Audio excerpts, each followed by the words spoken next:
Somebody there fancying DMs them. Somebody offers them a quick, get rich quick scheme. Crypto, Dogecoin, some weird, dodgy money-making scheme. When they are given a temptation, they think immediately, is this worth losing what is with Allah? Is this worth losing my paradise? Is this worth losing, what will I say when I stand in front of Allah? And immediately it all disappears. It evaporates immediately in front of their eyes. And so, the secret to developing sabr, really, the secret to developing sabr is forming an attachment to what is with Allah and what He's going to give you and what He has in store for you. If you don't have this deeply embedded in your heart, forget discipline, forget sabr, forget patience, forget contentment. It's never going to come. Read as many books, as many habits, build as many systems, automate what you want. If you are not looking forward to what Allah has in store for you from the beauties of paradise, and you're not fearing the consequences of the fire, and you are not excited for the company of Allah Azza wa Jal, there is no way for you to go through this life and have sabr throughout. It's not possible. And therefore, when you look at sabr in the Qur'an and how Allah describes the people who have sabr, Allah says, وَجَزَاهُمْ بِمَا صَبَرُوا جَنَّةً وَحَرِيرًا. Because they waited, my reward is that they will get gardens and they will get silk. When the Prophet ﷺ comes across his companions, particularly in the Battle of Hunain. Now, in the Battle of Hunain, it's at the end of the Prophet's life, just towards the end. And after the conquest of Mecca, it's a battle, it's an ambush.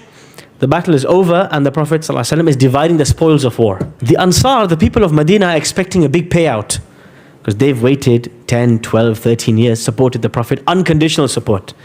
Maybe today we'll get the payout. No, he's given all of the spoils of war, all the camels and the money, he's given it all to his Meccan friends, his old friends.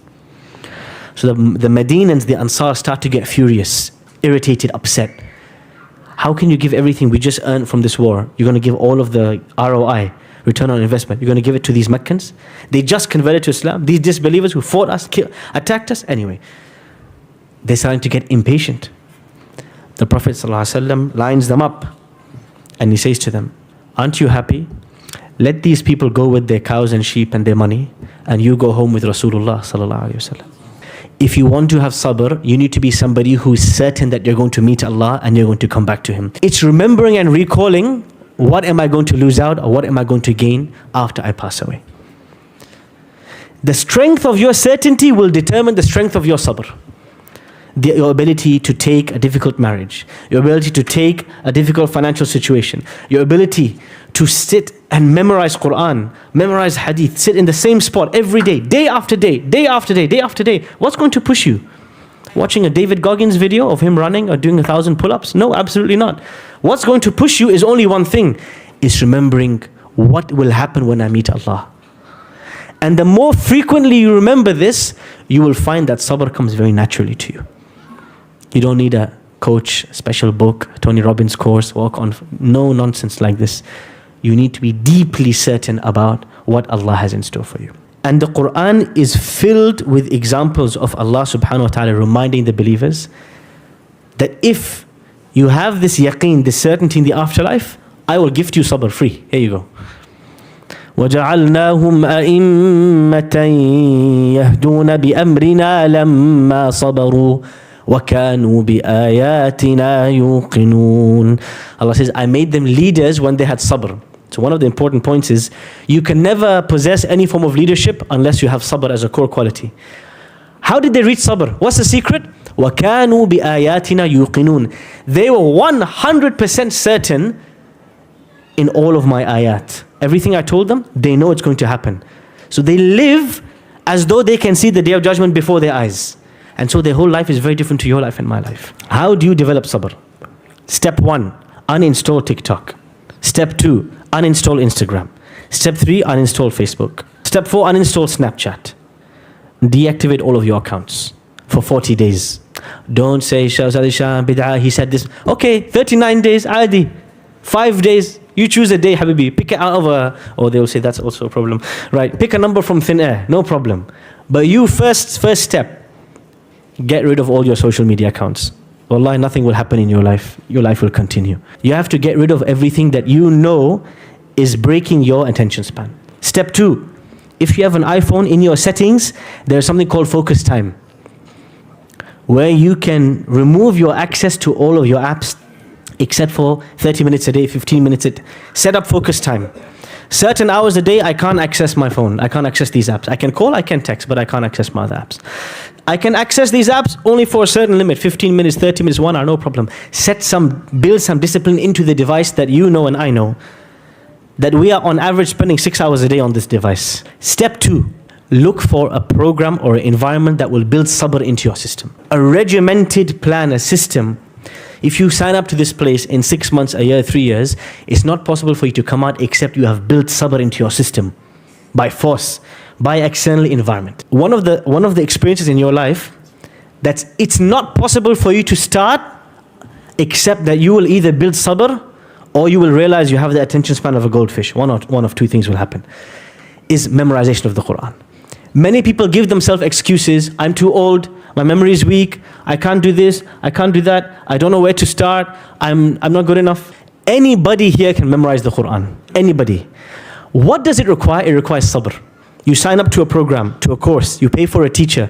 One thing I never recommend is to do hifz, memorization of the Qur'an on your own. You need a partner, you need a teacher, you need a program. It builds accountability. Someone is there who's going to ask you, where's your memorization? And over 1 day, 2 day, 3 day, 4.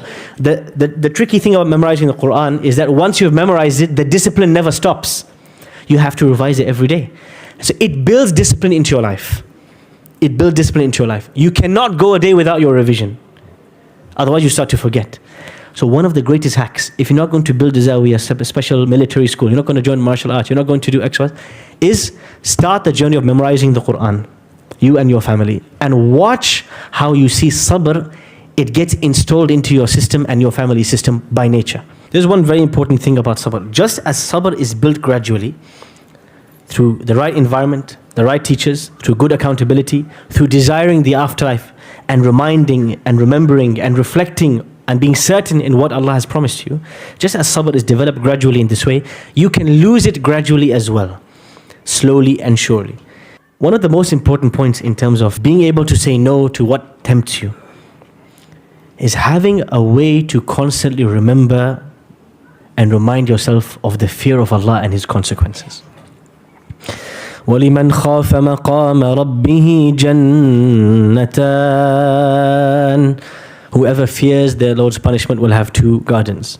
Allah reminds us of these visions. He wants you to graphically envisage what is waiting for the people of the fire, because this is the only way for you to look at something delicious and say, no, it's not worth it for me because of what Allah has prepared for me. The other thing Ibn Qayyim mentions is having a haya, having a bit of shame in front of Allah. And I've talked about this before. Remembering the blessings Allah has given you to remind you, how can I indulge in this? One of the most influential parts of saying no to something tempting is having and keeping close with good company. I often say, if you're going to be on your own and being on your own is bad for you, it's better you are with somebody else. Oftentimes today, we don't have the routine of being around good company. Good company takes effort. Many people think having good friends is automatic.